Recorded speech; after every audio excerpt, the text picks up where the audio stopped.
सो यहाँ पे हम प्रोजेक्ट कॉस्ट मैनेजमेंट के फर्स्ट प्रोसेस को स्टडी करेंगे, which is basically cost estimation. किसी भी आईटी प्रोजेक्ट को बिल्ड करने के लिए आपको जो रिसोर्सेज, जो सर्विसेज रिक्वायर्ड होती हैं, उन सर्विसेज और रिसोर्सेज को अचीव करने के लिए जो कॉस्ट आपकी लगेंगी, उस कॉस्ट को गेस करना is basically cost estimation.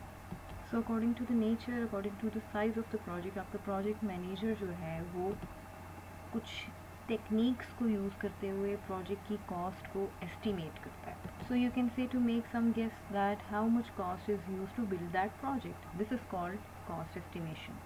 So the next process is called cost budgeting. So आपका जो प्रोजेक्ट लाइफ साइकिल है, उस प्रोजेक्ट लाइफ साइकिल के हर फेज़ में there are number of activities and number of task. हर टास्क, हर इंडिविजुअल एक्टिविटी को परफॉर्म करने के लिए आपको जो कॉस्ट ज़रूरत हो, कॉस्ट आपको रिक्वायर्ड होगी, वही कॉस्ट उस एस्टिमेटेड बजट में से, उस एस्टिमेशंस में से एलोकेट किया जाएगा उन इंडिविजुअल एक्टिविटीज़ को, उन टास्क्स को। तो this is basically called cost budgeting, और हम कह सकते हैं basically this is the allocation of budget to the life cycle of a project. So project के बजट में किसी भी तरह के चेंजेस को कंट्रोल करना is finally called cost control. So these are the three major processes जिनको हम फोकस करते हैं जब भी हम बात करेंगे प्रोजेक्ट कॉस्ट मैनेजमेंट की। So to come up with the accurate cost estimation, it's requiring to understand the types of project costs involved in a project. So अब हम देखेंगे कि what are the basic types, or we can say the principles of cost management. So the first type is basically profit, and profit is basically revenue minus expenditure. So यहाँ पे आपको पता होना चाहिए कि basically revenue क्या है। Revenue is basically that income जो आप उस बिज़नेस से, उस प्रोसेस से जनरेट करोगे आफ्टर द कंप्लीशन। चाहे वो रेवेन्यू आप उस पर्टिकुलर प्रोजेक्ट या प्रोडक्ट को किसी कस्टमर को सेल करके जनरेट करो, या फिर आप अपने किसी स्पेसिफिक बिजनेस के थ्रू जनरेट करो। एंड एक्सपेंडिचर मीन्स कि जो भी आपकी कॉस्ट उस पर्टिकुलर प्रोडक्ट को बिल्ड करने के लिए, गेट करने के लिए जो आपको की जो कॉस्ट आएगी, basically that is called expenditure. Project की जो लाइफ साइकिल कॉस्ट है, उसको, उसकी जो डेवलपमेंट कॉस्ट है, basically that is called expenditure. So it forms the profit. So now the next type is basically the profit margin, and it is the ratio of revenue to the profit. So यहाँ पे कहने से मुराद ये कि जो आपकी annually income है, that is basically compared with the expenses. So यहाँ पे हम ये देखेंगे कि एनुअली आपको कितनी इनकम आ रही है, जितने भी एक्सपेंसेस आपने किए हैं उनके से अगर हम उसको कंपेयर करें, this is called the profit margin. तो यहाँ पे एग्जांपल दे सकते हैं, जैसे कि लेट्स सपोज आपने $2 प्रॉफिट पर $100 रेवेन्यू जनरेट किया है, तो it means you will have 2% profit margin. So the next type of cost is called the life cycle costing. और जैसे कि आपको पता है, लाइफ साइकिल कॉस्टिंग से मुराद ये कि प्रोजेक्ट को डेवलप करने के लिए जो कॉस्ट आपकी होगी, basically that cost is called the life cycle costing. So the next cost is basically the cost of software defects. Software की इम्प्लीमेंटेशन से पहले ये ज़रूरी है कि जब हम सॉफ्टवेयर की रिक्वायरमेंट्स को गैदर करते हैं, तो उनको डिटेल्ड लेवल पे जाके गैदर की रिक्वायरमेंट्स क्लियर होनी चाहिए, कंप्लीट होनी चाहिए, कंसिस्टेंट होनी चाहिए, ताकि उनकी बेसिस पे आगे जाके जब हम सॉफ्टवेयर को मॉडल करें और इम्प्लीमेंट करें, तो वो एक कंप्लीट और करेक्ट सॉफ्टवेयर प्रोजेक्ट हो।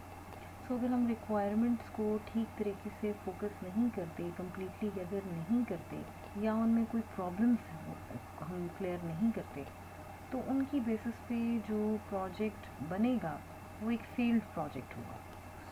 सो देन उन कॉजेज़ की वजह से, जिनकी वजह से आपका प्रोजेक्ट फेल हुआ, उन कॉजेज़ को रिपेयर करने के लिए, उन डिफेक्ट्स को रिपेयर करने के लिए फिर आपको दोबारा से एडिशनल कॉस्ट जो लगानी पड़ेगी। सो वो जो एडिशनल कॉस्ट होगी वो आपकी डेवलपमेंट कॉस्ट के कई गुना ज़्यादा होगी। जैसे कि वो कह रहा है, if it would cost $1000 to repair a software defect in the requirements and analysis phase, but it would cost $30,000 to fix it in the post product release phase.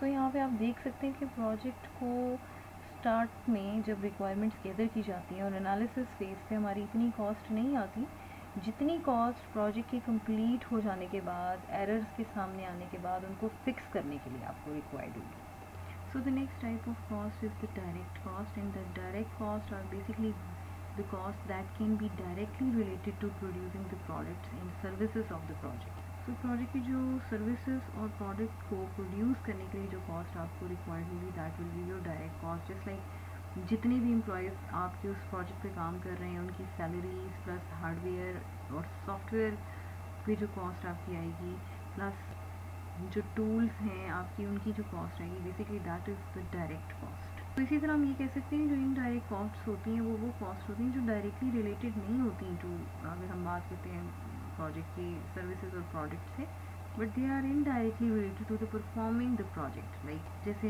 आपकी जितनी भी इलेक्ट्रिसिटी है उसकी कॉस्ट है या आप that is basically the indirect cost. इसी तरह अगर आपके टेलीफोन एक्सपेंसेस हैं, आपके सिक्योरिटी एक्सपेंसेस हैं, आपका रेंट है, ऑफिस एक्सपेंसेस हैं, अदर यूटिलिटीज़ हैं, तो basically that is your indirect cost जो बेसिकली आपके स्पेसिफिकली रिलेटेड नहीं होती आपकी उस प्रोडक्ट या सर्विस से जो बेसिकली उस प्रोजेक्ट में बिल्ड की जा रही है। So that type of cost is called the indirect cost. Now we will look at the sunk cost, and sunk cost is that amount that has been spent in the past.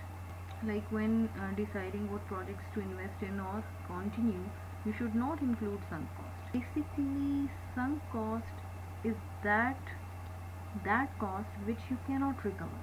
जैसे कि जब हम business decisions लेते हैं तो हम कहते हैं कि जी let's spend cost to make money.